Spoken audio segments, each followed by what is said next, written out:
Om Swastiastu.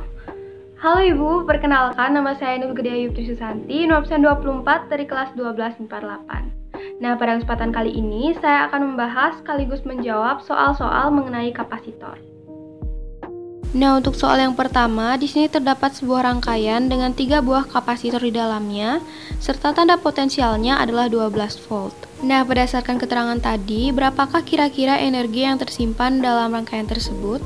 Nah, berikut merupakan cara penyelesaiannya. Pertama-tama kita tulis terlebih dahulu rumus dari energi kapasitor.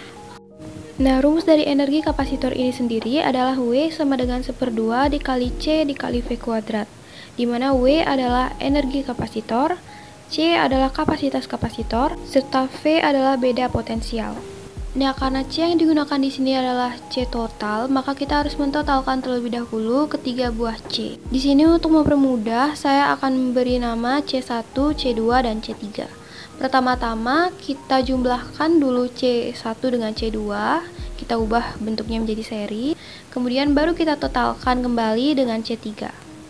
Setelah itu kita akan mendapatkan hasil dari C totalnya, yaitu 8/3. Nah, di sini kita menggunakan rumus untuk mencari kapasitas total pada rangkaian paralel dan seri. Pada paralel kita tinggal menjumlahkan antara C1 dan C2 dan seterusnya. Sementara pada seri kita harus menggunakan rumus sebagai berikut, yaitu 1/C total sama dengan 1/C1 tambah 1/C2 dan seterusnya. Kita lanjutkan kembali soalnya. Nah, di sini satuan dari kapasitas kapasitornya masih berbentuk mikrofarad. Maka kita harus mengubahnya ke bentuk farad, yaitu dengan mengalihkannya dengan 10⁻⁻⁶. Nah, karena C total sudah ditemukan, maka sisanya tinggal kita masukkan ke rumus W yang sudah ada. Di sini kita tulis setengah, C totalnya adalah 8/3 dikali 10⁻⁻⁶. Kemudian V-nya adalah 12, kita kuadratkan, sama dengan 1/2 dikali 8/3 dikali 10⁻⁻⁶ dikali 144. Kemudian ini bisa disederhanakan, 8 dibagi 2 sama dengan 4, 144 dibagi 3 sama dengan 48. Nah, jadi energi kapasitor yang terdapat pada rangkaian tersebut adalah 192 dikali 10⁻⁻⁶, atau bisa juga ditulis 1,92 dikali 10⁻⁴ Joule. Kita beralih ke soal nomor 2. Di sini kita langsung saja ke penyelesaiannya. Saya tulis terlebih dahulu C1, C2, dan C3. Nah, untuk pernyataan yang pertama di sini benar karena pada rangkaian seri muatannya sama banyak. Jadi Q total sama dengan Q1, sama dengan Q2, sama dengan Q3, dan seterusnya. Lanjut pada pernyataan kedua, C1 menyimpan energi listrik terbesar atau terbanyak.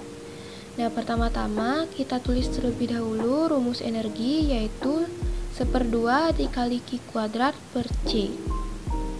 Nah, karena tadi sudah diketahui bahwa Q-nya sama banyak, maka otomatis W-nya adalah yang terbesar karena C1 di sini adalah yang terkecil, yaitu 1. Untuk membuktikannya kita bisa cari satu persatu energi dari C1, C2, dan C3. Jadi di sini poin yang kedua juga benar. Lanjut pada poin ketiga, pada C3 bekerja tegangan terkecil. Seperti biasa, pertama-tama kita tulis rumusnya terlebih dahulu. V sama dengan Q per C. Nah, sama seperti tadi, Q-nya sama banyak, dan di sini C3 adalah yang terbesar. Otomatis karena ini antara V dan C-nya itu berbanding terbalik, maka V otomatis menjadi yang terkecil.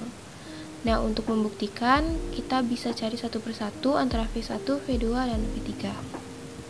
Nah, poin yang terakhir, yang keempat, ketiga kapasitor membentuk sebuah kapasitor ekuivalen dengan muatan tersimpan sebesar 6/11 C. Kita langsung saja ke rumusnya, yaitu pada rumus rangkaian seri 1/C ekuivalen sama dengan 1/C1 plus 1/C2 plus 1/C3. Di sini kita dapat hasilnya adalah 6/11 C, sesuai. Jadi yang keempat juga benar. Nah, kesimpulannya, pernyataan yang benar adalah pernyataan pada nomor 1, 2, 3, dan 4. Jadi semua pernyataannya benar. Kita lanjut ke soal yang terakhir atau yang ketiga. Ini model soalnya sama dengan yang nomor 2. Jadi langkahnya juga hampir sama, yaitu kita tulis dulu diketahuinya.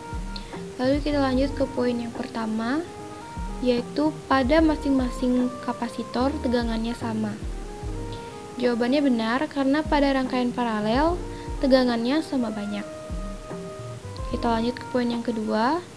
C3 menyimpan energi yang paling banyak. Seperti biasa kita tulis terlebih dahulu rumusnya. W sama dengan 1/2 dikali C dikali V kuadrat. Seperti yang sudah dikatakan tadi, V di sini sama banyak dan C3 adalah yang terbesar. Nah, karena C dan W berada pada satu garis, maka otomatis W juga yang terbesar atau yang terbanyak. Jadi, poin yang kedua ini benar. Untuk membuktikannya, kita bisa mencari satu persatu antara W1, W2, dan W3. Nah, kita lanjut ke poin yang ketiga. C1 mempunyai muatan yang paling kecil. Sama seperti tadi, kita tulis lebih dahulu rumusnya. Q sama dengan C kali V. V di sini sama banyak, dan C1 adalah yang terkecil. Dan C satu garis dengan Q, atau dia tuh lurus, berbanding lurus. Dan otomatis Q juga terkecil di antara semuanya, karena C1 adalah yang terkecil. Jadi kesimpulannya yang ketiga juga benar. Untuk membuktikannya, kita bisa mencari satu persatu antara Q1, Q2, dan Q3. Lanjut ke poin yang keempat. Ketiga kapasitor mempunyai harga kapasitansi ekuivalen 6 mikrofarad. Nah, rumus C ekuivalen di sini pada rangkaian paralel adalah C1 plus C2 plus C3. Jadi berbeda dengan rumus C ekuivalen pada rangkaian seri. Langsung saja kita masukkan angkanya. 1 tambah 2 tambah 3 sama dengan 6 mikrofarad. Jadi sesuai. Nah, kesimpulannya, pernyataan yang benar adalah pada nomor 1, 2, 3, dan 4. Semuanya benar. Baik, sekian dari saya mengenai pembahasan soal-soal tentang kapasitor. Apabila ada kekurangan maupun kekeliruan, mohon dimaklumi. Saya akhiri dengan Parama Santi. Om Santi Santi.